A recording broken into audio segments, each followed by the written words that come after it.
धनंजय मुंडे यांनी आपला राजीनामा दिल्यानंतर एक्सवर ट्विट करत राजीनामा देण्यामागची भूमिका स्पष्ट केली आहे। रिप्लाय देताना धनंजय मुंडे म्हणतात, बीड जिल्ह्यातील मस्साजोगचे स्वर्गवासी संतोष देशमुख यांच्या निर्घृण हत्येतील आरोपींना कठोरात कठोर शिक्षा व्हावी ही माझी पहिल्या दिवसापासूनची ठाम मागणी आहे। काल समोर आलेले फोटो पाहून तर मन अत्यंत व्यथित झाले। या प्रकरणाचा तपास पूर्ण झाला असून आरोपपत्र न्यायालयात दाखल झाले आहे, तसेच न्यायालयीन चौकशीही प्रस्तावित आहे। माझ्या सत्सद विवेक बुद्धीला स्मरून आणि मागील काही दिवसांपासून माझी प्रकृती ठीक नसल्याने पुढील काही दिवस उपचार घेण्याचा सल्ला डॉक्टरांनी दिला। त्यामुळे वैद्यकीय कारणास्तव मी मंत्रिमंडळातून माझ्या मंत्रिपदाचा राजीनामा माननीय मुख्यमंत्री महोदयांकडे दिला आहे। राज्याचे मंत्री श्री धनंजय मुंडे यांनी माझ्याकडे आपला राजीनामा दिलेला आहे। त्यांचा राजीनामा मी स्वीकारलेला आहे आणि पुढील कारवाई करता तो माननीय राज्यपाल महोदयांकडे पाठवलेला आहे। त्यामुळे मंत्री धनंजय मुंडे यांना राजीनामा स्वीकारून या ठिकाणी मुक्त करण्यात आलेलं आहे। एसआयटीचा सुद्धा आभार मानतो आणि एसआयटीनं आणखी चार्जशीट जे आहे सप्लिमेंटरी चार्जशीट दाखल करण्यासाठी आपला हक्क अबाधित ठेवलेला आहे। आणि जी घटना तुम्ही पाहताय तर हे हैवान, राक्षस, बदमाश, अजून काय नाव द्यायचे ह्यांना? नाव उरलंय का?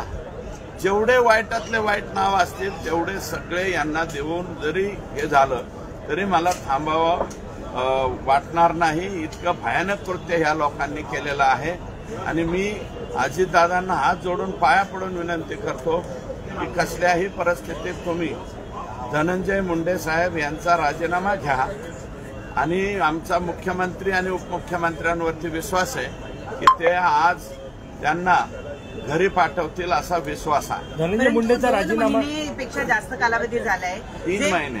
जे फोटो आज आपण बघतो आहोत हे फोटो मुख्यमंत्री उपमुख्यमंत्री यांच्याकडे तब्बल 2 महिन्याच्या आधीपासून असावेत असं बोललं जात आहे आणि तरी सुद्धा जर त्यांचा राजीनामा होत नसेल तर हे निर्ढावलेलं सरकार आहे असं म्हणतात। हे पहा, माझं मत असं आहे की हे फोटो आणि हे सगळं जे आहे चार्जशीट त्यांनी दाखवलं।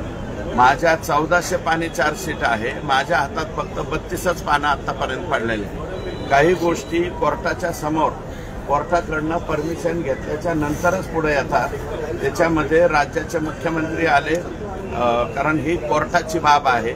प्रत्येक बाबीमध्ये लगेच असं तिरप्या नजरेनं पाहावं असं मला काही वाटत नाही। राजीनाम्यासाठी आग्रही होते पण धनंजय मुंडे राजीनामा द्यायला तयार नाही। मला ह्याच्या बाबतीत ते वरिष्ठ पातळीवरचा विषय मला माहिती नाही। संपूर्ण विरोधकांनी संतोष देशमुख कुटुंबियांना न्याय मिळेल असं वाटतं? नाही, राजीनामा घेऊन नुसतं थांबणार नाही। सप्लिमेंटरी चार्जशीट मध्ये याच्यामध्ये जे ही घटना कशामुळे घडलेली आहे तर खंडणीमुळे घडली। तर खंडणीची एक बैठक 7 पुढा ह्या त्यांच्या निवासस्थानी झालंय, हा माझा आरोप अजूनही तसाच आहे। त्याच्यामुळं त्याचंही उत्तर त्यांना या ठिकाणी द्यावं लागेल। ज्या दिवशी संतोष देशमुख हत्या झाली होती दुसरे दिवशी लगेच धनंजय मुंडेला राजीनामा द्यायला पाहिजे होता, पण दिला नाही। तो नैतिकतेच्या पतन त्या दिवशीच झाला आणि नैतिकता जे आहे त्या दिवशी धनंजय मुंडेमध्ये राहिली नाही होती।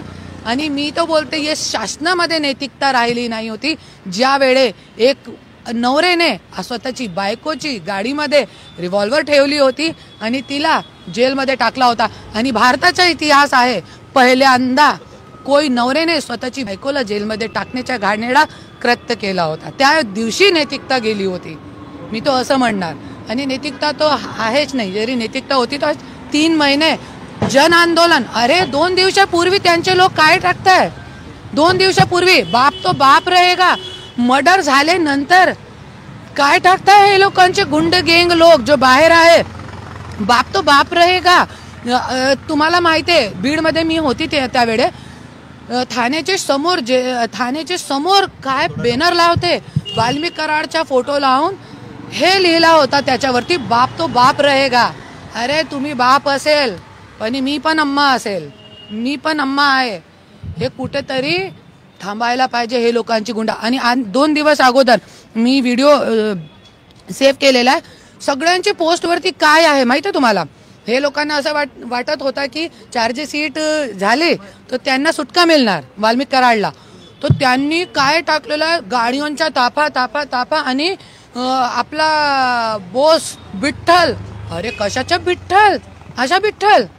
हा असा कशा तुम्ही विठ्ठल म्हणू शकता? कशी वृत्ती आहे हे लोकांची?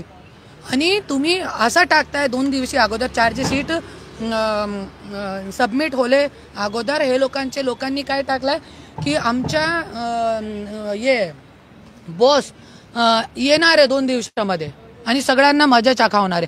अरे आता काय मजा चाखवणार आहे तुम्ही? काय मजा चाखवणार आहे? क्या पूर्ण महाराष्ट्राला तुम्ही मारणार आहे का? असं संतोष देशमुख भाऊ सारी का? तो हे सगळं खूप माज आहे लोकांच्या. आणि हे सगळं जे राजीनामा आहे हे नैतिकताच्या आधारावर धनंजय मुंडेला द्यायला पाहिजे होता.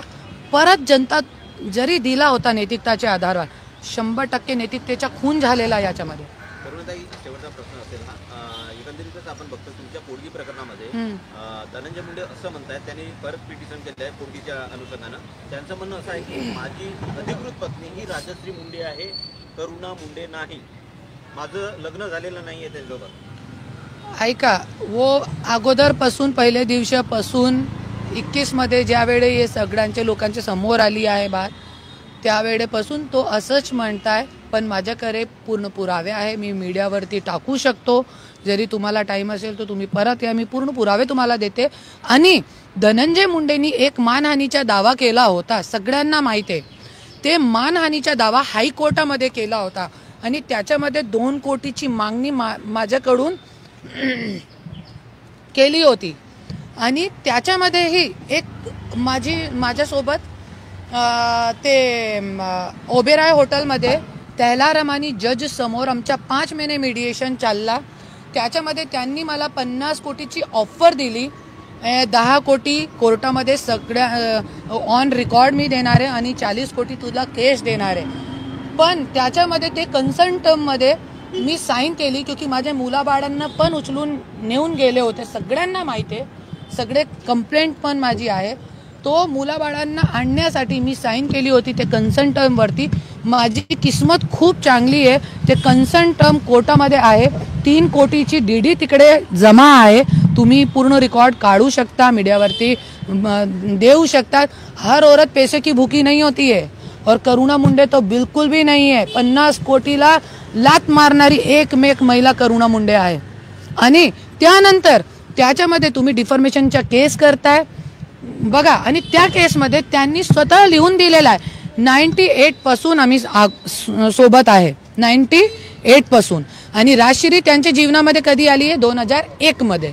तो तुम्ही स्वतः बघू शकता धनंजय मुंडे किती झूट, किती खोटाळा व्यक्ती आहे. पूर्ण महाराष्ट्र बघतोय आणि पूर्ण पेपर पुरावे माझ्याकडे आहे. मी सगळे आता जी परिस्थिती आज राज्यात आहे बघून मन सुन्न झालंय आमचं. म्हणजे मगाशी जे काही कार्यकर्ते भेटले ते ओक्साबोक्षी रडत होते. म्हणजे आम्हाला कोणालाच हे सहन होत नाहीये. आणि आज सकाळी माझी धनंजय देशमुखांनी काल रात्री, म्हणजे तुमच्याशी बोलताना माझ्या अंगावर काटा येतोय आता. काल रात्री 2 वाजता मला धनंजय देशमुखांचा मेसेज आला की ताई मला सहन होत नाहीये. माझ्या फोनमध्ये तो मेसेज आहे आणि जो मी सकाळी उठल्यावर पाहिला. मी तातडीने त्यांची सकाळी फोनवर, जेव्हा सकाळी 7 वाजता मी बोलले, फोनवर एखादं लहान मूल रडेल असे ओक्साबोक्षी ते रडत होते. म्हणजे माझ्याकडे खरंच शब्द नाही. बीड बंद पाळलाय कडकडीत आणि हे फोटो व्हायरल झाल्यानंतर संताप व्यक्त होते. सरकारची संवेदनशीलता कुठे गेली असा प्रश्न सुद्धा आता निर्माण झाला. तुम्हाला खरं सांगू, मला आत्ता या क्षणी माझं मन खरंच सुन्न आहे आणि मला खरंच याच्यावर काय बोलायचं. फोटो समोर आले ते तर काल समोर आले, पण राज्याचे मुख्यमंत्री, 2 उपमुख्यमंत्र्यांना तर हे आधीच फोटो माहीत असावे, कारण की तपास ज्या पद्धतीने सुरू होता, सगळं ब्रीफिंग त्यांना होत होतं. ज्यावेळेस आरोपपत्र दाखल झाले तेव्हा हे फोटो समोर आले, पण इतके दिवस जरी फोटो त्यांना माहीत असताना ते काहीच बोलत नव्हते किंवा राजीनामा घेत नाही. तुम्हाला खरं सांगू, माणुसकीला काळीमा फासणार आहे. मला एकच प्रश्न विचारायचा आहे की ही प्रवृत्ती की तुमच्या आणि माझ्या सुसंस्कृत महाराष्ट्रामध्ये या प्रवृत्तींनी जन्म कसा घेतला हाच प्रश्न मला मनाला पडतोय. तुम्ही जरा विचार करा ना, त्या प्रवृत्तीचा विचार आपण सगळ्यांनी केला पाहिजे की तुमच्या आणि माझ्या सुसंस्कृत महाराष्ट्रामध्ये असं होणं अशक्य आहे. हो, मला अजूनही विश्वास बसत नाहीये. म्हणजे धक्कादायक आहे हे. म्हणजे ते फोटो बघणं अस्वस्थ करणारं. म्हणजे कालच्या ते एका चॅनलवर जेव्हा मी पहिल्यांदा ती बातमी पाहिली, ती कॉम्पेअर पण रडत होती. तिला सहन नव्हतं ते. त्यामुळे भयानक आहे, क्रूर पद्धतीने गलिच्छ. म्हणजे माझ्याकडे शब्दच नाही येतो तुमच्याशी बोलायला. खरंच आज म्हणजे मी माझ्या पांडुरंगाकडे वळते की बाबा हे काय बघतोय आम्ही आपल्या सुसंस्कृत महाराष्ट्रामध्ये. काल धनंजय मुंडेंनी मुख्यमंत्र्यांची भेट घेतली, त्यावेळेस मुख्यमंत्र्यांनी तुम्ही राजीनामा द्या 24 तासाच्या आत असं म्हटल्याची माहिती समोर आलेली आहे. आता तरी त्यांनी राजीनामा द्यावा नैतिक. मी तुम्हाला सांगू, ह्या विषयावर काय बोलणार आता फोटो आल्यावर. तरी राजीनामा दिला नाही दिला काय, म्हणजे 1 मिनिट त्या आई, त्या बायको, त्या मुलांचा, त्या भावांचा विचार करा. आपल्याला इतकं अस्वस्थ करतंय तर त्यांचं कुटुंब कशातून जात असेल. भयानक परिस्थिती आहे, भयानक. माझ्याकडे खरंच आज शब्द नाही आहेत. हे दुःख, ते वेदना, जे आपल्या सुसंस्कृत महाराष्ट्रामध्ये एवढी क्रूर घटना घडूच शकते, हे किती दुर्दैव आहे, किती दुर्दैव. या कुटुंबाला न्याय मिळाला पाहिजे. सरकार पाठीशी घालते, त्याच्यामुळे हा सगळा महाराष्ट्र. ह्या कुटुंबाला न्याय मिळायची नैतिक जबाबदारी आपल्या सगळ्यांचीच आहे आणि आपण सगळे मिळून त्याला न्याय देऊ. आणि आज महाराष्ट्र उभा आहे त्या कुटुंबाच्या मागे. आणि जे कोणी डायरेक्ट इनडायरेक्ट म्हणजे कोणी त्यांना मदत करायचा, लपवण्याचा किंवा कुठल्याही पद्धतीने मास्टर माइंड जर असेल तर त्याला फाशीची शिक्षा झालीच पाहिजे. ही मागणी आज सकाळीच मी जेव्हा धनंजय भाऊ देशमुख यांच्याशी बोलत होते तेव्हा त्यांच्या बरोबर आमच्या दोघांचंही मत होतं ते. आणि सगळं खरं तर मी तुम्हाला सांगू, माझ्याकडे खरंच शब्द नाही, मन खरंच सुन्न झालं. एकूणच असं देखील म्हणलं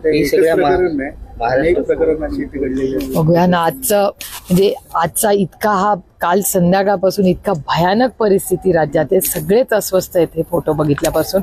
आणि आता मला कळतं की पहिल्या दिवसापासून बघा ती सगळं कुटुंब म्हणतंय, तुम्ही मीडियावाले आणि जो पत्रकार बीडला गेला ना, तो कॅमेरामॅन असेल किंवा रिपोर्टर असेल, तो येऊन ओक्साबोक्शी रडलेलाच आहे.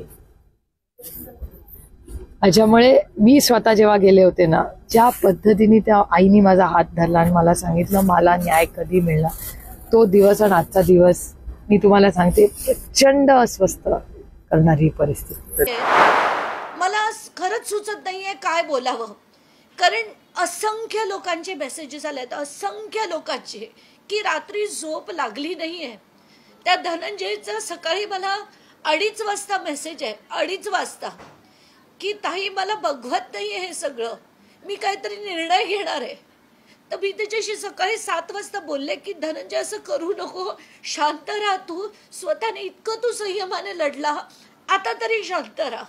आणि तुझ्यावर सगळ्या घराची जबाबदारी आहे, आता सगळी मुलं, सगळं कुटुंब तुझ्यावर अवलंबून आहे. आणि तो रडतोय, माध्यमं रडतायत, रिपोर्टर्स रडतायत आणि शासनाला अजूनही वाट बघायची आहे त्यांच्या राजीनाम्याची. वाव वाव, मला काय बोलावं खरंच कळत नाहीये. कंटाळा आलाय मला या राजकारणाचा. राग येतोय, वीट येतोय, चीड येतेय, सगळं होतंय.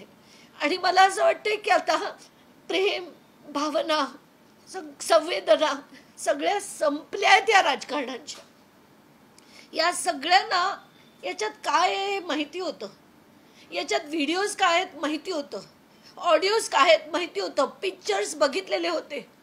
तरी एवढे दिवस त्या थर्ड क्लास कराडला, VIP ट्रीटमेंट त्या थर्ड क्लास कराडला, त्याला अजूनही स्पेशल चहा, जेवण, त्याला हातकड्या नाही, का नाही मला खरंच कळत नाही.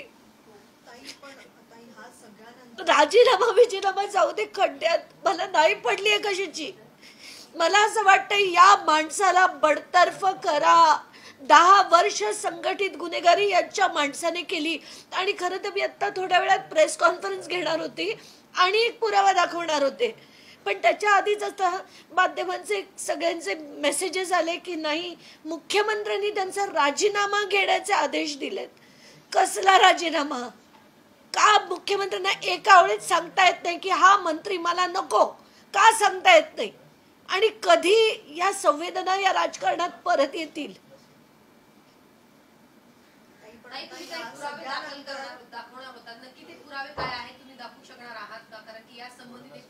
आता नाही करू शकणार आहे, कारण मला ते तयार करायला अर्धा तास हवा होता, पण झाला नाहीये. पण आता याच्या पुढे पुराव्याची खरंच गरज आमच्याकडनं ठेवू नका हो, खरंच आमच्याकडनं ठेवू नका. आम्ही सगळं शोधून शोधून तुमच्या पुढे मांडतो, पुरावे मांडतो. मग आधी म्हणे पुरावे मिळाल्याशिवाय राजीनामा नाही, मग सिद्ध झाल्याशिवाय राजीनामा नाही. काय तुम्ही काय लॉर्ड लागलात आमचे? तुम्ही लोकप्रतिनिधी आहात, लोकप्रतिनिधींसारखे वागा. अजित पवार तुम्हाला सगळे सांगतायत, पुरावे दिलेत आणून, तरी सुद्धा तुम्हाला राजीनामे घेता येत नाहीत. बास झालं आता हे सगळं, बास झालं तुमचं घाणीचं आणि गलिच्छ राजकारण. नकोया मला आता ह्याच्या पुढे, ते नकोया मला.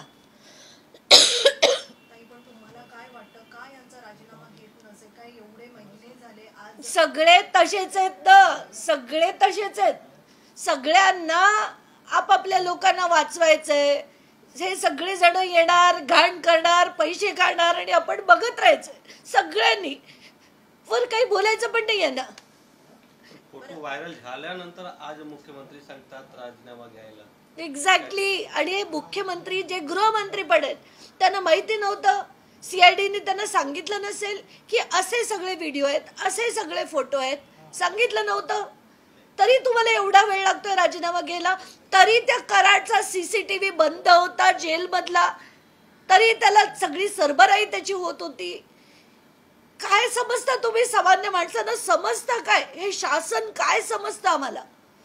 आम्ही भिकारी आहोत, थर्ड क्लास लोक आहोत की आमचं चिडून कोणी गेलं तरी त्याच्यावर कोणी कारवाई नाही करणार? किती कंटाळा येतोय, राग येतोय मला सगळ्यांचा.